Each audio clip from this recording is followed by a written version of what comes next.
Good morning everyone, this is बादल सरकार sir और आज फिर से मैं हाजिर हूं आपके लिए द हिंदू एडिटोरियल के इंपॉर्टेंट वोकैबुलरी के साथ। तो आज का हमारा जो एडिटोरियल है 10 दिसंबर है और इस एडिटोरियल में बात करी गई है places and worship on the supreme court hearing. Supreme court में ये सारी घटनाएं चल रही है कि कौन सा प्लेसेस होना चाहिए, कौन सा वर्शिप का है नहीं है। जो अभी हमारा जो राम मंदिर बना, बाबरी मस्जिद और ऐसे बहुत सारे प्लेसेस की बात की गई है, उन सारे टॉपिक को डिस्कस किया गया। तो आज के एडिटोरियल से क्या क्या इंपॉर्टेंट वोकैबुलरी है और आपके एग्जामिनेशन में जो वोकैबुलरी आएंगे उसको अलग अलग टेक्निक से हम लोग याद करने वाले हैं, जिसमें जो नेमेनिक टेक्निक होता है, इमेज का जो इंपॉर्टेंट वाला रोल प्ले होता है। किसी भी वोकैबुलरी को याद करने के लिए सबसे बेस्ट ट्रिक क्या है कि उससे रिलेटेड कोई इमेज माइंड में सेट कर लो, और वही हमारे सेशन की सबसे बड़ी खासियत है। आन बान शान जान और आपकी हमारी पहचान है।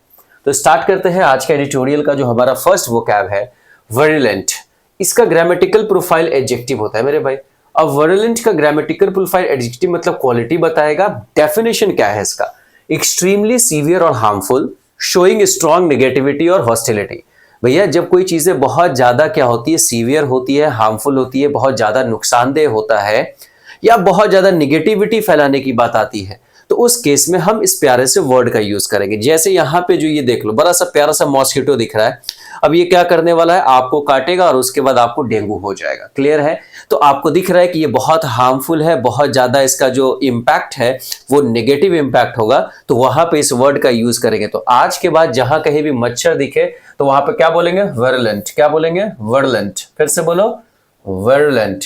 वर्युलेंट। क्लियर हो गया प्रोनाउंसिएशन? बहुत बढ़िया। अब आओ भाई इसके हिंदी मीनिंग। हिंदी मीनिंग में कह सकते हैं जो चीजें विषाक्त हैं, जो चीजें आपके लिए घातक हैं, या फिर जो चीजें आपके लिए नुकसानदेह हैं। अंडरस्टैंड? चलो आ जाओ। आप सिनोनिम्स में देखो। जो भैया विषाक्त है वो टॉक्सिक होगा, हॉस्टिल होगा, डिस्ट्रक्टिव होगा, मैलिशियस होगा, विशियस होगा। अब आप यहाँ पे टॉक्सिक को भी याद रख सकते हैं। अच्छा, इसको बहुत लोग हॉस्टल, हॉस्टाइल बहुत तरीके से प्रोनाउंसिएशन करते हैं, लेकिन एग्जामिनेशन में तो पूछा जाता है मेरे भाई। तो ये भी डबल टिक वाला है, ट्रिपल टिक। मैलिशियस तो आप जानते ही हो, विशियस भी जानते हो। So these three words are very important synonyms, इसको ध्यान में रखना। ऑपोजिट देखो क्या है भाई, आप कह सकते हो कि जो चीजें विषाक्त नहीं है तो वो क्या है, हार्मफुल नहीं है, तो वो हार्मलेस हो जाएगा मेरे भाई सब। बेनिवोलेंट बहुत इंपॉर्टेंट है, माइल्ड और बिनाइन। तो ये दो वर्ड हम लोगों को ध्यान रखना है कि जो आपके लिए बहुत अच्छा है, नुकसानदेह नहीं है, कहीं ना कहीं वो आपके लिए बहुत फ्रूटफुल है, तो वहां पे बिनाइन और बेनिवोलेंट का यूज कीजिएगा। अच्छा, मैंने पहले से बताया है यहाँ पे बेनी का यूज आपको पता है ना। बेन और बेनी जो रूट होता है, ठीक है, ये गुड के सेंस में होता है, अच्छा सेंस, पॉजिटिव सेंस में होता है। क्लियर हो गया? इस बात को याद रखिएगा। क्लियर? और उसके जगह पे अगर हम बात करते हैं मैल या फिर हम बात करते हैं मैले, तो वो क्या सेंस लेके आता है? बैड का सेंस लेके आता है। ठीक है, beneficial, beneficiary, benefit, benefactor, benediction, याद आ रहा है? उसी तरीके से मैलेसियस, मैलन्यूट्रिशन, ये ध्यान रखना है हम लोग को, मैल प्रैक्टिस, ये सारे वर्ड हमारे लिए यूज होते हैं। ठीक है? क्लियर? इसको ध्यान रखना। ये रूट का एक बड़ा छोटा सा चीज था, पॉइंट मैंने आपको बता दिया। अब देखो इस वर्ड को हम वर्युलेंट को एग्जाम्पल में देखते हैं। The journalist faced virulent criticism for her controversial article।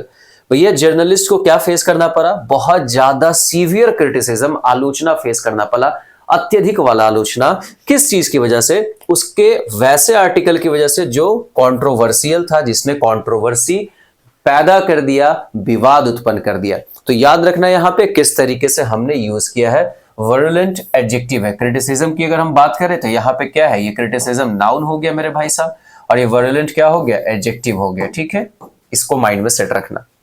आते हैं मेरे भाई, आगे बढ़ते हैं। अगला वर्ड है हमारे सामने एक्विसेंस। एक्विसेंस अपने आप में क्या है? नाउन है। ये ध्यान रखना। कैसे पहचानते हैं जनरली? ENCE किसी भी वर्ड का सफिक्स अगर हो जाए, लास्ट में ENCE, ANCE, इस तरीके के सफिक्स अगर दिखे तो in most of the cases वो नाउन कंसिडरेबल होते हैं। डेफिनेशन देखो क्या है, the reluctant acceptance of something without protest. भैया रिलक्टेंट वर्ड मैंने पहले बताया था, इसको एक टेक्निक में मैंने बताया था, रियली कांट। रियली, इसको याद आ रहा है कुछ? मैंने एक न्यूमेरिक्स बताया था इसके लिए। क्या ट्रिक बताया था? रियली और क्या था मेरे भाई? कांट। मतलब वास्तव में जब आप कोई चीज नहीं चाहते हैं, एक्सेप्ट करना, और खासकर आप ऐसा करना पड़ता है बिना किसी विरोध का, आपका मन नहीं है, मजबूरी में मानना पड़ रहा है, तो वो मजबूरी में मानने के लिए ही हम यूज करते हैं किसका? एक्वेसेंस का यूज करते हैं। अब आगे आ जाओ, इसका प्रोनाउंसिएशन देखो, एक्वेसेंस क्या लिखा हुआ है, एक्वेसेंस, एक्वेसेंस, क्लियर हो गया, देखो एक्वेसेंस, एक्वेसेंस। ये प्रोनाउंसिएशन करने का खासियत क्या है, इसका रीजन ये है मेरे भाई कि प्रोनाउंसिएशन अगर सही से करना आप सीख जाते हैं तो आपके एग्जामिनेशन में 2 क्वेश्चन स्पेलिंग टेस्ट के रहते हैं, वो 2 क्वेश्चन भी आपको बनाने हैं जो आपको रिजल्ट के करीब पहुंचाता है। बात समझ रहे हो? तो ये बातें जब समझ में आ गई तो यहां पे अब इसका हिंदी मीनिंग देख लो क्या है, मौन स्वीकृति। इसी को मैंने यहां पे इस तरीके से इंग्लिश में लिख दिया है, मौन स्वीकृति। सिनोनिम्स देखो भाई, जब स्वीकृति है ही तो उसे हम कंसेंट करेंगे, अग्रीमेंट कहेंगे, कॉम्प्लायंस कहेंगे, एसेंट कहेंगे, डॉसिलिटी। इंपॉर्टेंट की बात करें तो कंसेंट, कंप्लायंस, एसेंट और डॉसिलिटी, ये चारों वर्ड बहुत इंपॉर्टेंट है। अग्रीमेंट तो कॉमन सा वर्ड है, ये तो आप जानते ही जानते हो, ठीक है मेरे भाई। तो ये हम लोगों को ध्यान रखना। ऑपोजिट की बात करें तो प्रोटेस्ट, रेजिस्टेंस और डिसेंट। जब आप किसी चीज की स्वीकृति नहीं करते, मानते नहीं, तो उसके लिए प्रोटेस्ट करते हैं, उसके लिए रेजिस्टेंस होता है, उसके लिए डिसेंट बहुत इंपॉर्टेंट है। जैसे अभी एसएससी को लेके प्रोटेस्ट चल रहा है मेरे भाई, क्या होगा इसका आउटपुट किसी को नहीं पता है। सारे टीचर्स लगे हैं, मैंने इस पे कोई पर्सनल वीडियो नहीं बनाया। कुछ बच्चों का कमेंट आया कि सर इस पे आप कुछ बोलिए। भाई बोलने बुलाने से वो सारी बातें अपनी जगह है, आपको पता है क्या करना है, आप किसी के भरोसे मत बैठिए। मेरा सीधा सा कहना है कि बहुत सारे बच्चे, उनको लगता है कि ये टीचर्स आएगा और हमारे लिए आसमान से कुछ तोड़ के ला देगा और एसएससी का चेयरमैन बदल देगा। सर प्रेशर टीचर के कहने से नहीं, हाँ टीचर के कहने से एक सपोर्ट मिलता है, लेकिन सारा असली काम स्टूडेंट को करना होता है। और इन सब को छोड़िए, अगर आप रियल सिंसियर एस्पिरेंट हैं तो मेरे हिसाब से आप इन सब बातों से अलग हटके अगर आपका प्री हुआ है तो आप मेंस की तैयारी में लगे। भाई 153 नंबर कट ऑफ गया है, बहुत ज्यादा कुछ नहीं होता, तो ऐसे भी 140, 42, 45 नंबर जा ही रहा है। ऐसा नहीं कि 125 जा रहा था और 125 से सीधा 153 कट ऑफ हो गया। धांधली हुई है नहीं हुई है ये डिसीजन कोर्ट का है, हम सिर्फ अनुमान लगा सकते हैं, because we don't have proper evidence. तो यूं ही चिल्लाने से कुछ नहीं होने वाला। कैंपेन है ट्विटर पे यानी एक्स पे, मैंने भी किया था, आप भी कर सकते हैं, क्लियर है। और पढ़ाई पे ध्यान दीजिए, जो आपके पास 40 दिन बचे हैं उस 40 दिन में आप कितनी अच्छी तैयारी कर सकते हैं, इस पे आपका फ्यूचर डिपेंड करता है। बाकी इन सारी चीजों को जानना है थोड़ा बहुत, इनमें फंसना नहीं है कि प्रोटेस्ट करने में अपना जीवन बर्बाद मत कीजिएगा। चलिए आ जाइए, क्लियर हो गया। एग्जाम्पल आ जाओ, देखो the villagers showed acquiescence to the new policy despite their reservation. अच्छा, गांव वासियों ने, गांव वालों, ठीक है, तो वो मुझे तो बसंती चाहिए। तो यहाँ पे विलेजर्स ने क्या दिखाया, वो क्या दिखा रहे, एक मौन स्वीकृति दिखाया, मतलब वो चाह नहीं रहे लेकिन ठीक है मजबूरी में मानना पड़ा। किस चीज को, नए पॉलिसी को जो उनके रिजर्वेशन के डिस्पाइट है। तो अब रिजर्वेशन के डिस्पाइट है मतलब रिजर्वेशन ना मिलके कोई नया पॉलिसी आ गया है रिजर्वेशन की जगह पे, लेकिन गांव वालों को वो मजबूरी में मानना पड़ रहा है, वो खुशी से नहीं मान रहे, क्लियर है। तो उस केस में हम यहाँ पे यूज करेंगे इस प्यारे से वर्ड का। अब प्यारे से वर्ड के बाद आता है भाई डेप्रिडेशन। TION लगा है तो ग्रामेटिकल प्रोफाइल क्या हो जाएगा बच्चा, नाउन हो जाएगा। बात समझ में आ रहा है। अब डेप्रिडेशन का अगर हम बात करें तो यहाँ पे देखो डेफिनेशन क्या है, डैमेज और डिस्ट्रक्शन और an act that causes this. भैया या तो डैमेज हो या कोई डिस्ट्रक्शन हो, तबाही हो जाए या इस तरीके का कोई भी एक्टिविटी होता है तो उसके लिए हम यूज करते हैं डेप्रिडेशन का यूज करते हैं, ठीक है। अब आप इस इमेज को बहुत सोच समझ के दिया गया है। इस इमेज की खासियत क्या है, ये एक इंसानी हाथ है जिसने क्या करा है कि यहां से मिट्टी ऐसे निकाला। ये दिखा रहा है कि मैं इस धरती का, इस पृथ्वी का इतना दोहन कर रहा हूं, इतना ज्यादा एक्सट्रैक्शन कर रहा हूं कि ये पृथ्वी क्या हो रही है, डैमेज हो रही है, डिस्ट्रक्ट हो रही है, और बाकी पॉल्यूशन तो आप कर ही रहे हैं। बात समझ में आ रहा है। तो इन चीजों को ध्यान रखिए, हम और आप बहुत रिस्पॉन्सिबल हैं और हमारे सामने अभी सबसे बड़ा थ्रेट है क्लाइमेट चेंज, उस पर सोचा कीजिए। चलिए आ जाइए, यहाँ पे देखते हैं डेप्रिडेशन। इसका प्रोनाउंसिएशन क्या मेरे भाई, डेप्रिडेशन। डेफिनेशन अगर मीनिंग देखो, हिंदी जानमाल आदि की व्यापक क्षति पहुंचाने वाला कार्य, विध्वंस, विनाश या बर्बादी, ये सारे इसके हिंदी मीनिंग है। सिनोनिम्स क्या है मेरे भाई, तो स्लॉटर हो जाएगा। यहाँ पे क्या लिखेंगे, पिलेज, क्या लिखा हुआ है, पिलेज, ये ध्यान रखना। प्रोनाउंसिएशन मैंने दे रखा है। रैवेज और डिस्ट्रक्शन, तो स्लॉटर, पिलेज और रैवेज, ये तीनों बहुत इंपॉर्टेंट है, इसको ध्यान रखिएगा एज सिनोनिम्स। और देखो इसका ऑपोजिट क्या है, जब बर्बाद नहीं करना है तो उसे बचाना होगा। अरे बोलो हाँ या ना। तो लेडीज एंड जेंटलमैन, हम उसे क्या करेंगे, प्रिजर्व, और नाउन देना तो प्रिजर्वेशन, प्रोटेक्शन, रिस्टोरेशन और सैल्वेज। सैल्वेज और रिस्टोरेशन बहुत इंपॉर्टेंट है, बाकी दोनों कॉमन है, इसको आप जानते हैं। भाई अगर मैं बात करूं यहाँ पे एग्जाम्पल की तो क्या लिखा हुआ है, the invaders were infamous for their depredations across the region. भैया इन्वेड करने वाले ही इन्वेडर्स होते हैं, मतलब कि कहीं भी क्या करना, जबरदस्ती घुस जाना, सैनिक के साथ घुस जाना, सेना के साथ घुस जाना, वो सारे के सारे इन्वेड होता है और उन्हें इन्वेडर कहते हैं। तो वो इन्वेडर्स जो है वो इनफेमस है, मतलब फेमस तो एक पॉजिटिव सेंस में, इनफेमस का मतलब बुरे रूप में, बैड रूप में बहुत ज्यादा फेमस हो जाना। मोगैम्बो खुश हुआ, तो ये मोगैम्बो इनफेमस है। बात समझ में आ रहा है? तो ये ध्यान रखिएगा। तो ये क्या है, बहुत ज्यादा इन चीजों के लिए इनफेमस थे। क्या चीज के लिए? अपने डिप्रेडेशन के लिए, मतलब कि वो क्षति पहुंचाते थे, कहीं ना कहीं जान माल की हानि करते थे अक्रॉस द रीजन, यानी कि उस क्षेत्र के पूरे एरिया की बात की गई है। तो याद रखना, बड़ा प्यारा सा वर्ड है यहाँ पे, डेप्रेडेशन का यूज किया गया। आ जाओ आगे बढ़ते हैं, हमारे सामने लिखा हुआ है रेट्रोगेशन। रेट्रोगेशन फिर से यहाँ पे ION दिख रहा है, ग्रामेटिकल प्रोफाइल क्या हो जाएगा, नाउन हो जाएगा। समझो इसके डेफिनेशन को।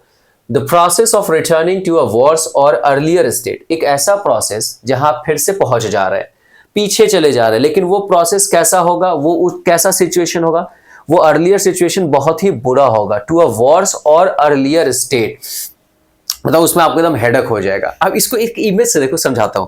जब तक घर में बच्चे नहीं है तो जीवन थोड़ा शांति से चलते रहता है, ठीक है।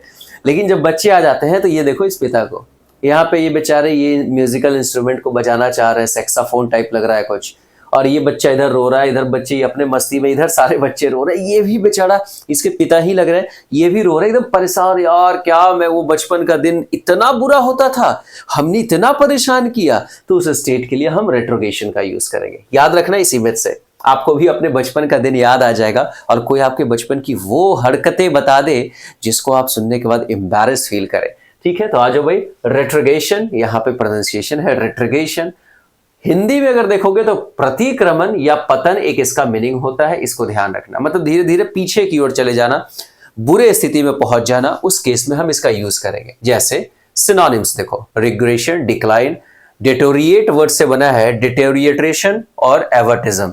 तो हमें ध्यान रखना है, इसमें सबसे इंपॉर्टेंट वर्ड कौन है, नया, एटाविज्म। एटाविज्म को याद रखना है, या एटाविज्म आप कह सकते हैं। बाकी डिटोरिएशन आप जानते हो, डिक्लाइन जानते हो, रिग्रेशन जानते हो। अगर इसका ऑपोजिट देख लो तो रिग्रेशन का ऑपोजिट प्रोग्रेशन होगा, एडवांसमेंट होगा, इंप्रूवमेंट होगा। हालांकि इस पूरे के पूरे स्लाइड में, इस वाले पेज में सिर्फ एक इंपॉर्टेंट वर्ड आपको ध्यान रखना है, एटाविज्म। क्लियर हो गया? और जो मेन वर्ड है रेट्रोगेशन, वो आपको ध्यान में रखना है। एग्जाम्पल देखो, policies that promote discrimination lead to social retrogression. वैसी नीतियां, वैसे पॉलिसीज जो क्या चीज को बढ़ावा देती है, डिस्क्रिमिनेशन को बढ़ावा देती है। डिस्क्रिमिनेशन का मतलब भेदभाव, चाहे वो किसी भी आधार पे हो, चाहे वो कलर के बेसिस पे हो, इकोनॉमिक के बेसिस पे हो, आपके बर्थ के बेसिस पे हो, किसी भी तरीके का डिस्क्रिमिनेशन, वो किस चीज को लीड करता है भैया, सोशल रेट्रोगेशन, यानी सामाजिक पतन की ओर वो क्या करता है, अग्रसर होता है, समाज का पतन उस ओर होगा। तो इन चीजों का ख्याल हम लोगों को रखना है। इन मुद्दों पे हम लोग कभी डिस्कस करेंगे, बहुत ही इंपॉर्टेंट है। अगला जो है वेरी वेरी इंपॉर्टेंट वर्ड, हालांकि पीछे सब था, मैंने लिखा नहीं है। मलाइन एक एडजेक्टिव है, क्वालिटी बताएगा, बहुत बार आप पढ़े हैं, आता है। मलाइन का मीनिंग क्या है, डेफिनेशन, हार्मफुल और एविल इन नेचर और इन्फ्लुएंस। भैया वैसी चीजें जो नुकसानदेह हो या फिर बहुत खतरनाक हो, दुष्परिणाम हो सकता है जिसका, उसके लिए हम यूज करते हैं मलाइन का। जैसे ये इंसान खड़ा है, अब इसे क्या इमेज में अपने अंदर का जो एविल नेचर है, राक्षस वाला जो नेचर है, वो दिख रहा है मेरे भाई, कमाल का चीज है। चलो तो आ जाओ, इसको हम देखते हैं। मीनिंग से याद रखना, फोटो से याद रखना कि मलाइन कैसे हम याद रखेंगे, ठीक है। अब आ जाते हैं मलाइन, इसका प्रोनाउंसिएशन जान गए। हिंदी मीनिंग देखो, हानिकारक या दुष्ट। हानिकारक या दुष्ट मैंने यहाँ पे इंग्लिश में भी दे रखा है। अब मेरे भाई सिनोनिम्स में हार्मफुल, बड़ा प्यारा सा वर्ड है। मैल से मैंने बताया था अभी, तो मैलेवोलेंट हो जाएगा, मेलेसियस हो जाएगा, डिसडेनफुल। ये तीनों याद रखना। इंजूरियस और हार्मफुल बड़ा कॉमन सा वर्ड है, आपको माइंड में रखना है। एग्जामिनेशन में सबसे ज्यादा आजकल पूछा जा रहा है डिसडेनफुल, तो इसको याद रखना, डिसडेन से बना है। अब मेरे भाई इसका ऑपोजिट देखो तो मेले का बेनिफिट, बेनिफिशियल, काइंड, बेनेवोलेंट, ग्रेसस आपको याद रखना। अभी हाल फिलहाल में मैंने इसे पढ़ाया था एज अ मेन वर्ड के रूप में आपके स्लाइड्स में। आज बात समझ में आ रहा है ना? देखो मेरा कोशिश रहता है कि ज्यादा से ज्यादा वोकैबुलरी आपको कराओ। अब आज का वीडियो लेट अपलोड क्यों हो रहा है? क्योंकि लास्ट नाइट हमारे एक टीचर फर्टिनिटी कम्युनिटी के हमारे एक टीचर फ्रेंड जो है, उनकी शादी थी, ठीक है। तो वहां से मैं आया हूं लगता है रात के 1 बजे, ठीक है। वो जयमाला वगैरह हो गया, तो इस वजह से सुबह नींद ही लेट खुला, अब 1:30-2 बजे सोया तो कहाँ से 4 बजे, इम्पॉसिबल टास्क था। तो इस वजह से आज का वीडियो लेट है, बट आई विल ट्राई कि 7 से 8 बजे तक आपकी वीडियोस अपलोड हो जाए। बट कोई दिक्कत नहीं है, पूरा दिन है, आप अच्छे से पढ़ सकते हैं। एग्जाम्पल देखो क्या लिखा हुआ है, she describes pornography as a malign industry. वो डिस्क्राइब करती है पोर्नोग्राफी को किस तरीके से, वैसे इंडस्ट्री के रूप में जो बहुत ही क्या है, हानिकारक है हमारे सोसाइटी के लिए। तो वो मलाइन इंडस्ट्री है, मलाइन एडजेक्टिव की तरह काम करता है। आ जाओ आगे बढ़ो भैया, क्या लिखा हुआ है। हाँ, डेरोगेबल को मैंने बनाया नॉन डेरोगेबल, ये आपके आर्टिकल में ही दिया गया है। तो नॉन डेरोगेबल का मीनिंग क्या है, डेफिनेशन समझो। नॉट सब्जेक्ट टू सस्पेंशन और रिस्ट्रिक्शन अंडर एनी सर्कमस्टांस। किसी भी परिस्थिति में जब उसे सस्पेंशन नहीं किया जा सकता है, बदला नहीं किया जा सकता है, चेंज नहीं किया जा सकता है, तो वो कहलाता है नॉन डेरोगेबल। इसके अलग अलग मीनिंग्स है, यहां पे इस मीनिंग के रूप में आपके आर्टिकल में यूज किया गया। ठीक है मेरे भाई। अब ये इमेज देखो, बड़ा याद आ रहा होगा, ये इमेज दिख रहा है, ये पर्वत है, कैलाश पर्वत है, और इन्होंने अपने ही पुत्र गणेश का क्या करा, गर्दन काट दिया। क्यों? क्योंकि इसने पिता को रोक दिया था अपने माँ के पास जाने से। ऐसा कुछ स्टोरी आपने सुना होगा। अब ये जब कट गया था, अब तो ये क्या है, नॉन डेरोगेबल है, इसमें अब कुछ सस्पेंशन हो ही नहीं सकता है, जो अब हो गया सो हो गया। तो ये याद रखना इस इमेज से, जिसे हम बदल नहीं सकते हैं। तो जिसे बदल नहीं सकते हैं वो क्या है, अपरिवर्तनीय है, अघटनीय है इस बात को, यानी कि वो चीजें फिक्स्ड है, उसको आप चेंज नहीं कर सकते हैं। बात समझ में आ रहा है। तो इन चीजों को, जैसे नन क्या कहते हैं, डेरोगेबल ह्यूमन राइट्स की बात की जाती है। आज एग्जाम्पल में देंगे। पहले यहां देखो, ये हिंदी मीनिंग समझ में आ गया ना, जो से चेंज नहीं कर सकते हैं, वो एब्सोल्यूट है, इनएलाइनेबल है, इररिवोकेबल है। ये तीनों इंपॉर्टेंट है, इसको ध्यान रखना, छोड़ नहीं सकते हो। किसी न किसी रूप में ये पूछा जाएगा तुमसे। हो सकता है कि लिख दे एब्सोल्यूट और उसका डेफिनेशन पूछ दे, तो पीछे वाला डेफिनेशन दे देना। अब इसका ऑपोजिट में, तो नॉन डेरोगेबल से नॉन हटा दो तो डेरोगेबल हो जाएगा, कंडीशनल हो जाएगा, और इररिवोकेबल से रिवोकेबल हो जाएगा। ठीक है, एर को हटा दिए। एग्जाम्पल से सबसे ज्यादा समझ में आएगा, देखना ध्यान से। मैंने बोला certain human rights are considered non derogable even in times of emergency. कुछ ऐसे निश्चित ह्यूमन राइट्स हैं, हमारे मानवाधिकार हैं, जिनको क्या कंसीडर करता है, कंसीडर्ड नॉन डेरोगेबल। उन्हें नॉन डेरोगेबल यानी कि वो परिवर्तन नहीं हो सकते, उस ह्यूमन राइट्स को आप नहीं छीन सकते हैं। कब? इवन इमरजेंसी के टाइम में भी, अगर इमरजेंसी भी लगा है तो भी वो ह्यूमन राइट आपका है। ठीक है, जैसे राइट टू लाइफ की अगर हम बात करें, राइट टू लाइफ जो हमारा होता है, राइट टू लिव का, वो हमारा जो है ह्यूमन राइट्स में आता है। जो इमरजेंसी भी लगा है तो वो आपका अपना अधिकार है उस पर। बात समझ में आ रहा है। तीन चीजों का, हाँ, उस समय इमरजेंसी लगा तो आपसे राइट टू स्पीच आपसे छीन लिया जाता है, मतलब उसको स्टे पे लगा दिया जाता है। इन चीजों पे होती है बातें, लेकिन बहुत सारी ऐसी चीजें हैं जिसे हम चेंज नहीं कर सकते। क्लियर हो गए मेरे भाई। आज जो हमारे सामने लिखा हुआ आयरन, आयरन से बना है आयरनोक्ली। अब आयरनिकली क्या होता है, आयरनिकली मतलब ये एडवर्ब है, एलवाई लगा है मेरे भाई साहब। डेफिनेशन देखो, in a manner that signifies the opposite of what is expected और इंटेंडेड। वैसा चीज, in a manner that signifies, जो दिखाता है उल्टी चीजों को, जो आपने सोच के रखा था वैसा नहीं हुआ। अब इस इमेज में देखो भैया, इसने सोचा कि मैं इस घोड़े पे घुड़सवारी करूंगी, लेकिन ये घोड़ा आगे निकल गया, पीछे से कीचड़ मारा और इसे गिरा दिया। अब ये चिल्ला रही है भागो भागो, नहीं तो ये तो ऐसा घोड़ा पीछे से लात मारेगा कि हमारी तो कहानी हिट है। एक कहावत चलता है, कहा जाता है कि बॉस के आगे और घोड़े के पीछे कभी नहीं चलना चाहिए। ठीक है, इस कहावत का मीनिंग आप खुद समझिएगा। खैर, ये इमेज समझ में आ गया। चलो आओ जो भाई साहब आगे बढ़ते हैं। तो यहाँ पे इसका प्रोनाउंसिएशन देख लो, क्या लिखा हुआ, आयरॉनिकली। क्या लिखा हुआ, आयरॉनिकली, आयरॉनिकली। क्लियर हो गया। अब हिंदी मीनिंग देखो भाई, विडंबना से, प्रतिकूल तरीके से, मतलब अचानक से कुछ हो गया, आपने सोचा नहीं था, अनुकूल नहीं हुआ, चीजें प्रतिकूल हो गई। अब मेरे भाई सिनोनिम्स ही तो असली खेल है। देखो क्या लिखेंगे, तो पैराडॉक्स से बना है पैराडॉक्सिकली, उसके बाद आप सरप्राइज हो गए तो सरप्राइजिंगली, और एक्सपेक्टेड नहीं था तो अनएक्सपेक्टेडली। और वर्ब बनाना था इसलिए मैंने इन सब में एलवाई लगाया। क्लियर हो गया। सारे कॉमन वर्ड है, याद रखिएगा।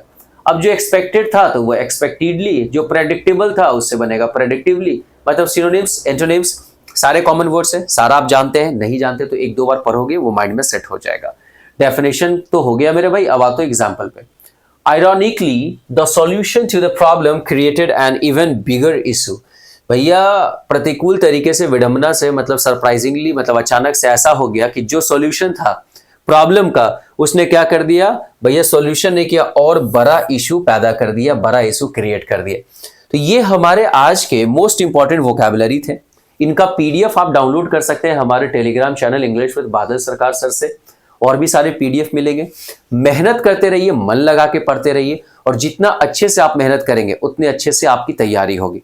एक और इंफॉर्मेशन है आप लोगों के लिए कि आपके CGL 2025 की तैयारी के लिए मैं अलग अलग तरीके से काम करने की पूरी कोशिश करूंगा, जिससे आपके इंग्लिश लैंग्वेज की तैयारी बेस्ट हो जाए और आप स्कोर कर सके, 25 में 25 क्वेश्चंस बना सके। और मेंस की तो बात ही मत पूछो मेरे भाई, वहां भी हम लोगों को हिट कर देना। खैर, मुद्दे की बात इतनी सी है कि मैं आप लोगों के लिए कुछ प्रैक्टिस सेशंस भी लेके आ रहा हूँ, क्वेश्चंस का प्रीवियस ईयर का। वीक में वो भी प्रैक्टिस सेशंस आपके लिए चलेंगे, तो आप मेहनत करते रहिए मेरे साथ। वोकैबुलरी भी होगा, कॉम्प्रीहेंशन, मतलब कंप्लीट SSC CGL और SSC 2025। CGL इसलिए कहा जाता है क्योंकि वो उसका टॉप एग्जामिनेशन है।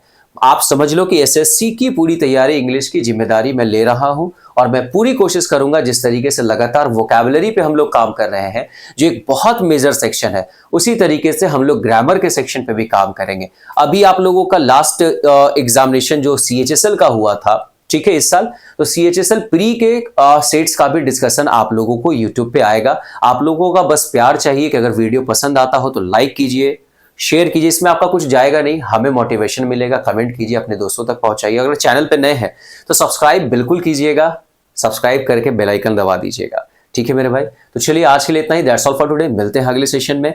अपना और अपनों का ख्याल रखिए, विश्वास के साथ मेहनत करना, और अपने मेहनत पे हमेशा विश्वास रखना है। Thank you and all the best. Take care everyone.